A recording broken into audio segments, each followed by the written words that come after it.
continuar aqui, né? Pós-modernidade e pós-modernismo. Pós-modernidade significa o fim da modernidade, no sentido daquelas grandes narrativas de razão, verdade, ciência, progresso e emancipação universal, que, como se acredita, caracterizam o pensamento moderno a partir do iluminismo. Então, a partir do iluminismo, ou o iluminismo propõe, né, que a razão, a verdade e a ciência, né, vão levar o ser humano ao progresso e à emancipação universal, ou seja, a liberdade do poder do Estado e da Igreja. Né? Essa é a ideia do iluminismo. E na história a gente pode dizer que essas ideias, né, elas dão base à modernidade, mas a modernidade no sentido em que a história sai da Idade Média e entra na Idade Moderna, tudo bem? Não tem a ver ainda com a modernidade do século XX, tá bom? E a pós-modernidade significa o fim dessas ideias todas, né?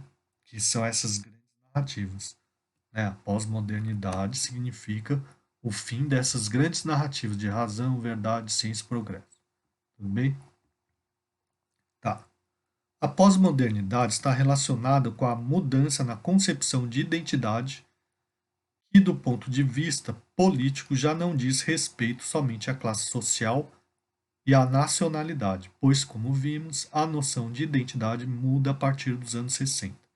Tá bom. Isso daqui eu já falei, né, na aula anterior, né, ou no trecho, na parte anterior dessa aula, né, quando eu falo do Stuart Hall e quem não tiver visto, então, e quiser entender melhor, veja, tá bom? Do ponto de vista filosófico, a noção de identidade também sofre um abalo, os 5 deslocamentos que o Stuart Hall identificou. Outros fatores para o surgimento da pós-modernidade estão relacionados com a política internacional, o fim da utopia socialista e a hegemonia do capitalismo. O que é isso? É, é a queda do Muro de Berlim, é o fim da União Soviética. Né?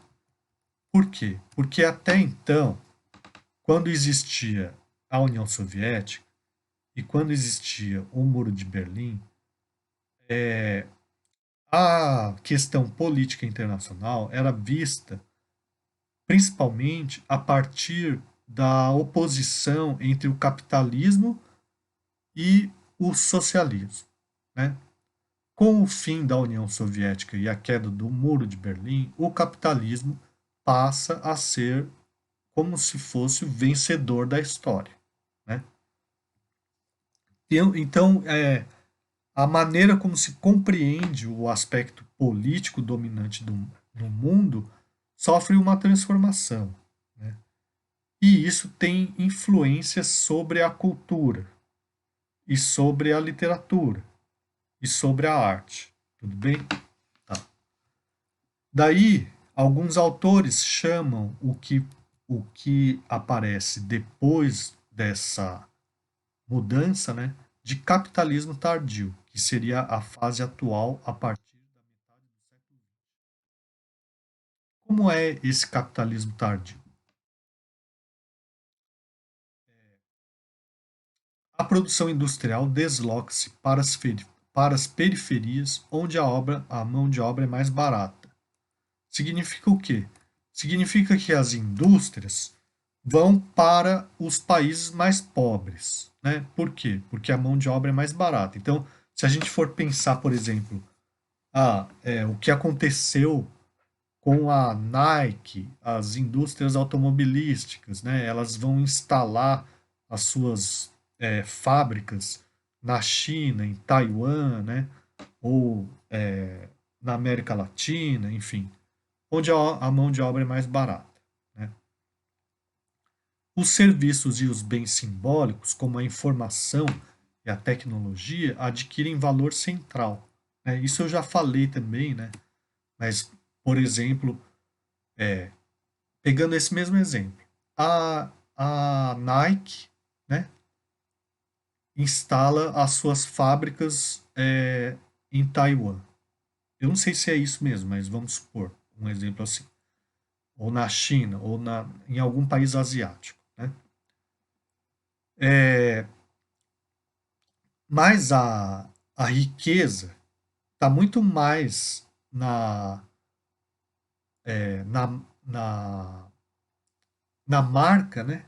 Na, naquilo que ela representa do que no produto material, né? Porque se fosse o produto material que tivesse o maior valor, então seria um erro de estratégia da empresa instalar uma fábrica num país estrangeiro, porque estaria gerando uma riqueza maior para o país estrangeiro. Mas não é assim que funciona, porque mais do que tudo, o que vale é a marca Nike, né? A marca em si vale mais do que o produto propriamente dito, né? O controle da economia passa dos Estados-nações para as empresas multinacionais, né? Então, as empresas multinacionais, né? Elas têm maior riqueza, elas detêm maior riqueza do que os próprios países propriamente ditos, né? Então, as grandes empresas, e hoje em dia as grandes empresas de tecnologia, né? Então, a Google, Yahoo, Microsoft, né? Facebook, né? Eu não entendo muito dessas coisas não, mas assim,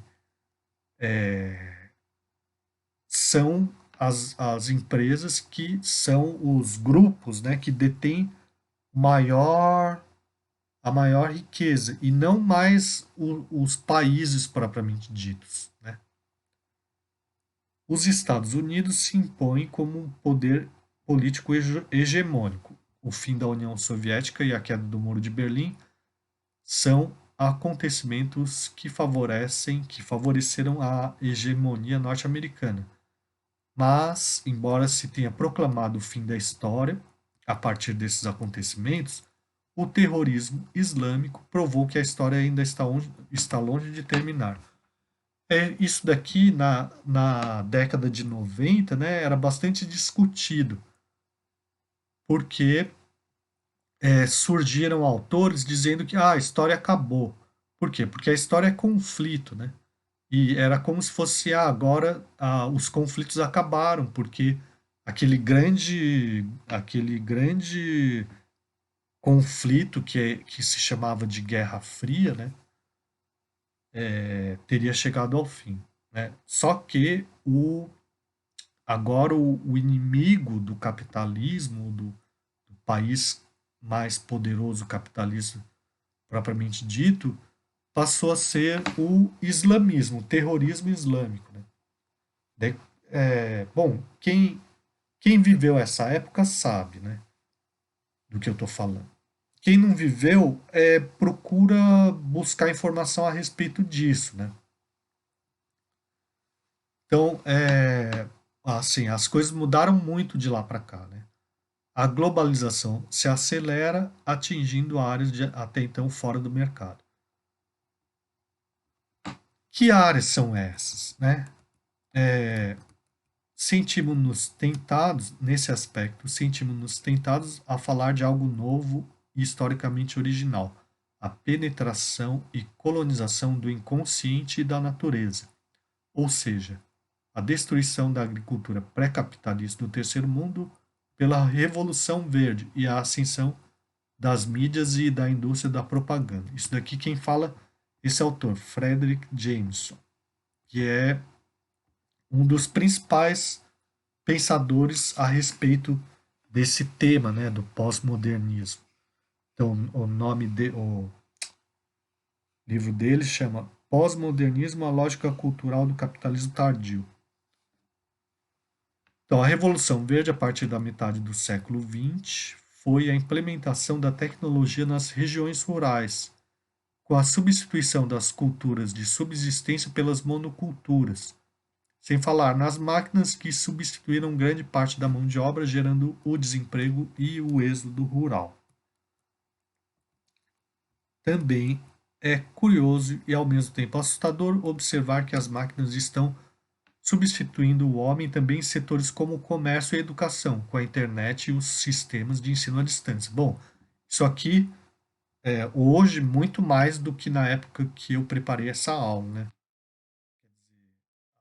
Às vezes, e ainda mais com a pandemia, né? Quer dizer, o ensino à distância cada vez mais, né? É uma mudança muito grande, né? A maneira como a sociedade se organiza. E a questão é, essa mudança na maneira como a sociedade se organiza gera uma mudança na cultura, nas expressões artísticas, na literatura, né? Na maneira como o ser humano percebe a realidade, certo? Ou se relaciona com a realidade. Então, a lógica cultural do capitalismo tardio, pós-moderno, quer dizer aproximadamente o movimento de pensamento contemporâneo que rejeita totalidades, valores universais, grandes narrativas históricas, sólidos fundamentos para a existência humana e a possibilidade de conhecimento objetivo. O pós-modernismo é cético a respeito de verdade, unidade e progresso. Opõe-se ao que vê como elitismo na cultura, tende ao relativismo cultural e celebra o pluralismo, a descontinuidade e a heterogeneidade. Então, isso que o pós-moderno rejeita as narrativas, né, as grandes narrativas, valores universais, a gente já falou de certa forma, né? Mas é como se fosse assim, a cultura própria do nosso tempo é algo que não se baseia mais, por exemplo, numa crença absoluta na razão, na ciência ou na religião também, né? Porque, claro que uma coisa é o que cada um individualmente pensa, né? Mas não tem uma forma de pensamento mais ou menos única para todos. Essa que é a questão, né? Então, por exemplo, as pessoas podem ser religiosas, só que as religiões são múltiplas, né? As pessoas podem optar por diferentes religiões, o que é diferente do que acontecia há alguns séculos, por exemplo, né? Por exemplo, na Idade Média, em Portugal, todo mundo era católico, certo? Não podia ser diferente. E nem acho que nem se pensava na possibilidade de não ser católico. Ou se, porque se não era católico, era muçulmano, né? Ou seja, era um adversário dos europeus, né? Então, eu estou querendo dizer assim, um indivíduo que nascia em Portugal naquela época, ele não tinha a possibilidade de escolher, né? E hoje em dia, não só a gente pode, como as pessoas mudam de religião, né? Ou optam por não ter religião, por exemplo, né? Então, a cultura, de um modo geral, ela não é uma coisa só, né? Ela é uma coisa muito fragmentada, né? O pós-modernismo é cético a respeito de verdade, unidade e progresso.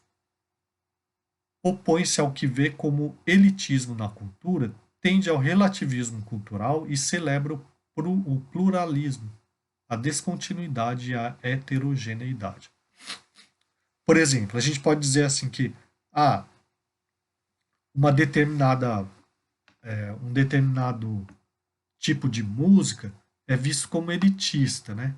Então, por causa disso, ele acaba não sendo muito aceito, né?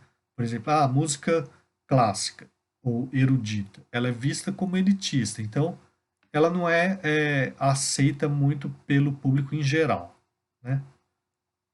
Por outro lado, a música popular, ela é muito plural, né? O que é a música popular? Existem inúmeras expressões musicais populares, né? E inclusive, é, ah, aqui no Brasil tem gente que pode gostar de música coreana, né? Essas novas gerações gostam de K-pop, né? Nem sei se é assim que se fala, mas enfim. É, então é tudo muito plural, descontínuo, heterogêneo, né? E relativo, né? Quer dizer, qual é a música da nossa época, né? E a mesma coisa a gente pode pensar na literatura, a gente pode pensar no cinema, a gente pode pensar na pintura ou no teatro ou outras formas de manifestação, quadrinho, né? Certo? Então, se a gente comparar, por exemplo, a década de 80, né? Na década de 80 não existia tanto isso como existe hoje em dia, né? Se a gente pensar, por exemplo, nos canais de televisão, né? Hoje em dia, a quantidade de canais é tão grande, né? Que cada um assiste uma coisa diferente, né? Tem gente que, ou mais ainda, além de canal de TV por assinatura, tem o Netflix, tem os outros serviços de streaming aí, né? Cada um assiste uma coisa muito diferente, né? Tá. Modernismo e pós-modernismo. Do ponto de vista estético e temático, a maior parte das características do pós-modernismo já estava presente no modernismo. Então a gente viu o modernismo, né? Eu não vou retomar aqui, mas o modernismo, de certa maneira, incorpora as propostas das vanguardas, né? Então, do ponto de vista estético e temático, o pós-modernismo não tem nada de realmente novo, né? Mas do ponto de vista político e ideológico, modernismo e pós-modernismo são completamente diferentes devido à diferença do contexto histórico. Então, significa o quê? Significa que o modernismo, de certa forma, ele estava se opondo a uma determinada cultura dominante, né? E o pós-modernismo, tendo características muito próprias, já não se opõe a uma cultura dominante, né? Então, como é isso? O modernismo refletia o esfalecimento de uma civilização inteira. Todas as crenças que haviam servido tão esplendidamente à sociedade de classe média do século XIX, liberalismo, democracia, individualismo, investigação científica, progresso histórico, a soberania da razão, estavam agora em crise. Então, isso é a questão do modernismo, né? Só assim, pensando na literatura especificamente, né? O modernismo vai se opor a uma determinada expressão literária dominante que estava em crise, que é o realismo. O realismo se baseava, né, nesses pressupostos aqui, como investigação científica, progresso histórico, soberania da razão, né? Houve um dramático avanço da tecnologia junto com a disseminação da instabilidade política.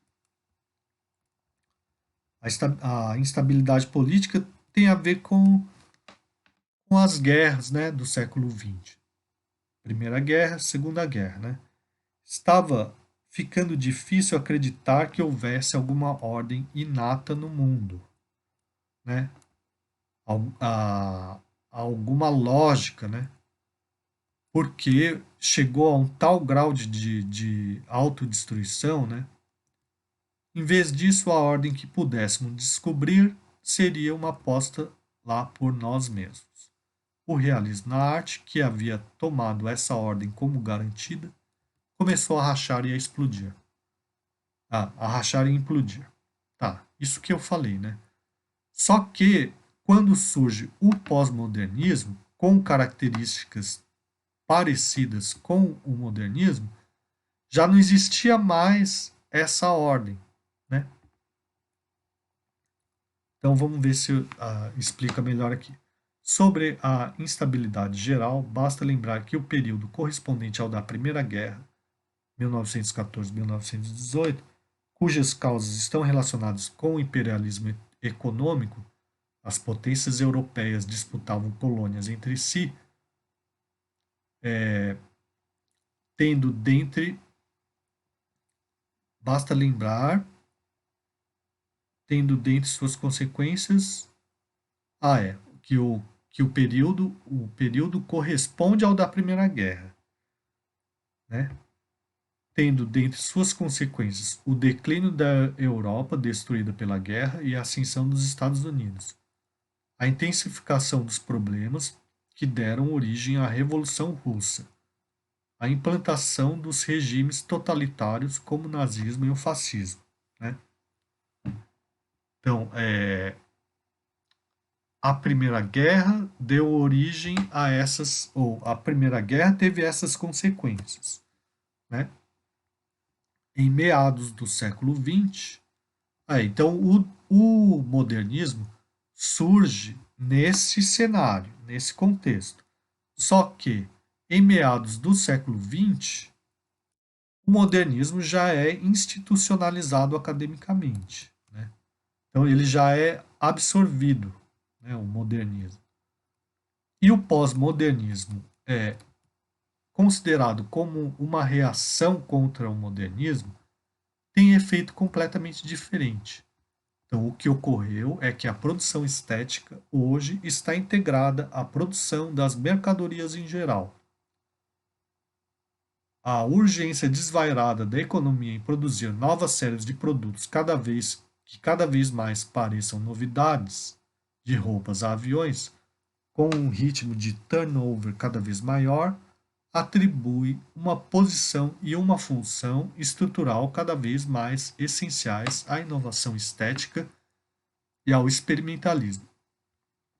Explicando de maneira mais simples, a gente pode dizer assim: o modernismo tinha uma função política de questionar a, o contexto social histórico, né, de questionar aqueles pressupostos que levaram a esses acontecimentos, como as guerras. Então, essa era a função política do modernismo. Só que ele foi absorvido pela sociedade ou pelo sistema, né, no decorrer do século XX. E ele foi transformado em mercadoria. E isso é o pós-modernismo. Ou melhor, é a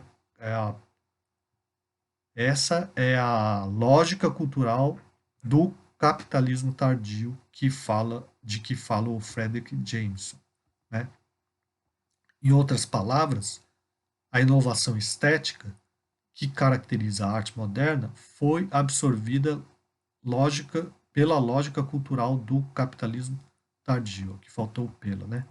Perdendo sua capacidade cultural num sentido mais profundo, que seria a capacidade de questionar, por exemplo, as formas de organização social, as ideias, etc., né? Então, num sentido mais profundo, a arte teria essa função, né, de questionar e, e acreditar numa transformação positiva da sociedade, né?